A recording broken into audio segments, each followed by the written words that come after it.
Fala, nação tricolor! Estamos chegando com mais um vídeo do nosso canal, mais um Fusarca Tricolor aqui para vocês, para falar de mais uma vitória do São Paulo Futebol Clube no Brasileirão. Quem diria, hein? Começando a semana com mais uma vitória do São Paulo. Você sabe há quanto tempo o São Paulo não ganhava 3 partidas seguidas neste ano? Ai, eu vou contar para vocês. Você que está chegando, deixa o seu like, se inscreva no nosso canal, porque o Crespo deu uma cara nova para o São Paulo e deu mais um recado para a diretoria. O Crespo tá cheio dos recados, tá avisando, tá tentando falar um pouco sobre as fragilidades do São Paulo. A diretoria precisa ouvir, não é mesmo? Bom, o São Paulo ontem venceu a equipe do Fluminense 3-1 num jogo que, vamos ser bem sinceros, o São Paulo não sofreu. Não tenho o que dizer. O São Paulo não sofreu. O jogo do São Paulo foi muito, mas muito tranquilo. Não foi tão tranquilo. Foi bem tranquilo o jogo do São Paulo. Se você for analisar, se você for olhar, o Fluminense não criou nenhuma oportunidade. O Fluminense chutou uma única bola no gol que acabou entrando. Mérito do Samuel Xavier, mas também por uma falha ali de comunicação e falha defensiva do São Paulo. De resto, o São Paulo não sofreu em absolutamente nada.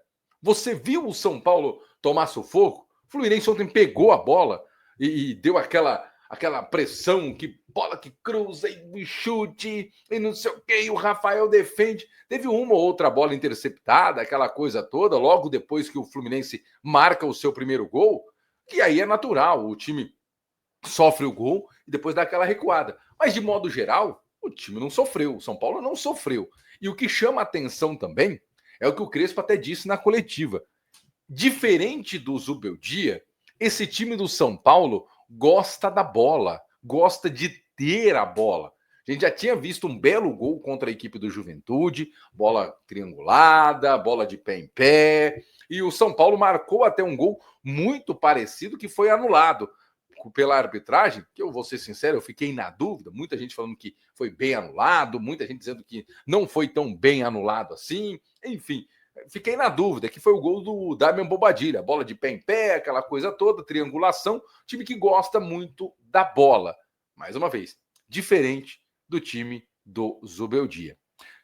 Por falar em diferente do time do Zubeldia, eu queria muito entender se aquele critério de avaliação do Zubeldia ainda segue valendo, segue a pleno vapor, dos defensores do Zubalov dizendo que o elenco é curto, ele tem desfalques e o elenco é fraco, o elenco é ruim, ele tem muitos problemas, está fazendo o que dá. E o Crespo? O que o Crespo está fazendo? Muito mais do que dá, então. Então quer dizer que, usando esse argumento de defesa do Zubeldia, nós podemos dizer então que o Crespo é muito mais treinador que o Zubeldia, é isso? Porque como é que você defende agora o trabalho feito pelo treinador passado? São 5 jogos, 3 vitórias, 1 empate e 1 derrota.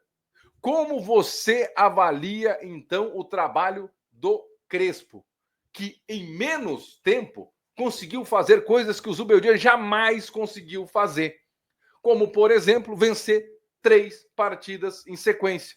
E uma outra coisa, o Crespo, com 20 dias, vamos colocar um mês aí para ser mais legal, conseguiu mais vitórias no Brasileirão do que o próprio Zubeldia. O Crespo tem 3 vitórias, o Zubeldia tem 2. Fala para mim qual é o critério agora para seguir a defesa do Zubeldia. Caiu por terra. E eu quero ver a galera agora se contorcer para achar algo para dizer do trabalho do Zubeldia, que se era realmente bom. Eu quero ver a galera se contorcendo agora. Agora eu quero ver o malabarismo para manter essa máscara de que realmente o trabalho do Zubeldia era bom e dava para fazer, e ele fazia o que dava, o que estava à sua disposição, o que estava ao seu alcance. Gente, vocês estão vendo o time do São Paulo jogar, vocês estão vendo o São Paulo do Crespo jogar. time intenso, gosta da bola, triangulação, cruzamentos, tem variações de jogadas. Quando a gente falava aqui que na troca de treinador o Crespo era muito mais treinador do que o Zubeldia, muita gente dizia que não. Muita gente falava que era muito igual, os dois treinadores muito perto. Eu queria entender muito perto aonde. O Crespo ganhou até campeonato, a Champions lá, como se fosse a Libertadores, né? Do mundo asiático, levando o Al Ain ao Mundial de Clubes da FIFA, a Copa do Mundo de Clubes. Já o Zubeldia tinha ganhado só uma Sul-Americana. E pela única vez que os dois se encontraram, o Crespo atropelou o Zubeldia já naquela época.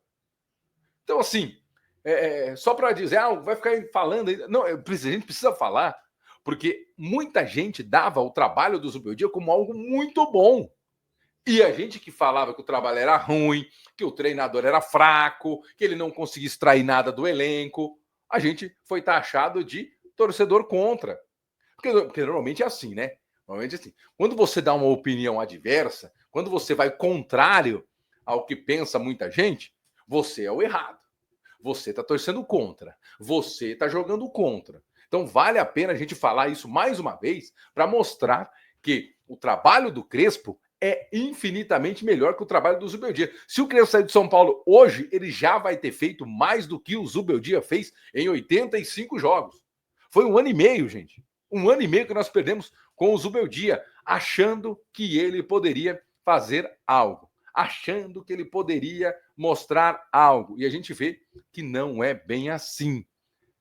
E olha, você vê, sistema de 3 zagueiros, Ferrarese nunca mais na lateral direita ou na ala, alternando entre o Wendel e o Enzo na ala esquerda, Bobadilla e Marcos Antônio, os dois formando a dupla perfeita. Me lembra muito Xavi Iniesta, me lembra muito Modric e Toni Kroos, me lembra muito dessas duplas, assim, Josué Mineiro, calma, vamos com calma também, né? Mas lembra, assim, boas duplas de volante, tomara que tenham se encaixado, tomara que tenham se encontrado.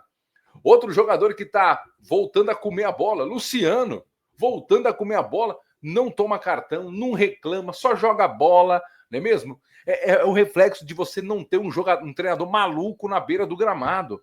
Você olha para a beira do gramado, você vê um treinador que está ali, marcando a presença, orientando a sua equipe, mas também tendo a sua presença. Ao contrário do maluco do Zubeldia, que eu até acho interessante, mas tem horas que você precisa dosar isso daí.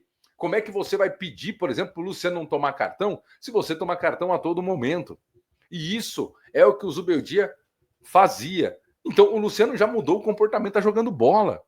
O Tapia fez gol, meu Deus, eu vou te falar, o Tapia, olha, eu não sei, não, esse Tapia é meio esquisito. Fez o gol, beleza, o gol da tranquilidade, mas esse Tapia é meio esquisito, hein? Sei não. E o Ferreirinha voltando a jogar, não jogando só na ponta, jogando pelas alas também, tendo um pouco mais de tranquilidade, tendo mais um pouco de liberdade para jogar. O Neto que se aguarde, né, que espere, porque vai chegar aos 10 gols, faltam 4 agora, né? Neto, o Campeonato Brasileiro tem chão ainda, tem Libertadores, tem Copa do Brasil agora. Netão, não sei não, eu acho que vai azedar para o vosso lado. Acho. Enfim, boa atuação do São Paulo mais uma vez. São Paulo consistente, firme, não sofreu. E a gente começa a galgar aí espaço. São Paulo que agora está a 3 pontos da zona de classificação para a Libertadores. São Paulo é o 8º colocado com a vitória. Olha que loucura. Para quem estava a 1 ponto da zona de rebaixamento, muita gente dava como rebaixado. São Paulo agora é um dos postulantes a candidato à Copa Libertadores. Seguimos com o trabalho com tranquilidade. Agora tem Copa do Brasil vindo aí.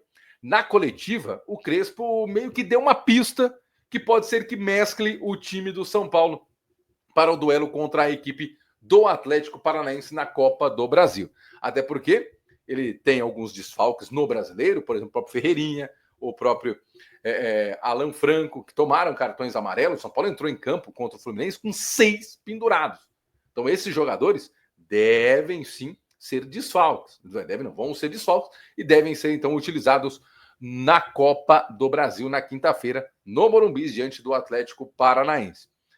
Por um outro lado, o Crespo, na coletiva também, aproveitou para dar mais uma cutucadinha na diretoria. Falar, ei, tô precisando, não tem um lateral. Foi questionado sobre o Mike, aquela coisa toda. Ele falou sobre o Mike e sobre o Lucas Ferreira, 2 jogadores da base, que vale a pena a gente trazer aqui. O Mike, ele falou, gente, o Mike tá voltando de lesão, é uma lesão chata, então ele perdeu boa parte do treinamento. A gente precisa ver como vai evoluir o Mike. Dependendo de como evolua, ele pode estar à disposição. Então, só que ele falou, só que eu não tenho outro lateral. O Cedric tá jogando porque eu não tenho outro. Não tem lateral. Então ele avisa a diretoria, ele dá o recado para a diretoria de novo. É mais um recado. Ei, tô pedindo, é só um lateral. Não tô pedindo para vocês trazerem um time inteiro. Tô pedindo para vocês trazerem um lateral. Eu preciso de mais um. Preciso de mais alguém para ajudar o Cedric. Cedric que não fez uma partida boa de novo, não, né? De novo, o Cedric muito abaixo. Mas, enfim, ele deu o recado. Crespo precisa de mais um lateral. A não ser que o Mike tome conta da parada, mas também tem aquela questão de ser jovem, né? Vai oscilar, enfim. Então, o Crespo manda aquele alôzinho para a diretoria. Fala, ei, traz para nós aí, né? Um lateralzinho, não pedi nada, um lateralzinho para ajudar nós aí nesse restinho de ano. Vamos ver se a diretoria consegue acordar e consegue fazer. Aí vai trazer o Tapia porque não trouxe um lateral, né? Apesar que o Tapia foi pedido do Crespo. Enfim. E aí falamos também em relação ao Lucas Ferreira, que ele foi perguntado, ele falou, gente, vamos lá. Na intertemporada, na pré-temporada, enfim, né, nesse tempo que ele chegou, o Lucas Ferreira, ele acabou não tendo participado de boa parte dos treinamentos, porque também estava lesionado, lembra? Lesão no quadril. Então o Lucas Ferreira está atrasado fisicamente e também, como o Crespo disse, ele perdeu alguns trabalhos de parte tática e todo o trabalho com o grupo. Então ele está atrás, ele está um pouco mais para trás do que em relação aos outros. Aí ele falou, bom, o Ferreirinha estava lesionado, não estava jogando, começou a jogar. E aí ele falou um negócio muito legal. Ele falou, eu não garanto um minuto sequer a jogador nenhum. Não garanto nada para ninguém. Tem que cada um conquistar o seu espaço. E é essa a parte importante. Cada um se garanta, que cada um se garanta. Essa é a situação, essa é a parte interessante. E o Crespo está mostrando que, primeiro, todo mundo vai ter oportunidade, todo mundo pode brigar por seu espaço e que ele vai colocar sempre o que tiver de melhor. Me foi perguntado também se ele vai mesclar o time. Ele falou, bom, não vou mesclar, mas vou usar o que tem de melhor. Ou seja, deu aquele migué, né? Não vou poupar, mas tem que ver a parte física, tem que ver a parte técnica, tem que ver como é que tá, aquela coisa toda, e deve fazer aí o seu compromisso de não prometer nada para nenhum jogador, para também não gerar expectativa, não é mesmo? E o que eu gosto mais no Crespo, principalmente nas coletivas, é que quando ele é perguntado sobre reforços, diretoria, médico, encanador, manutenção. Então, ele passa para todo mundo. Ele responde do campo. Ele falou, não, os campos do campo a gente responde. Agora, de resto, amigão, para cima de Moá, não.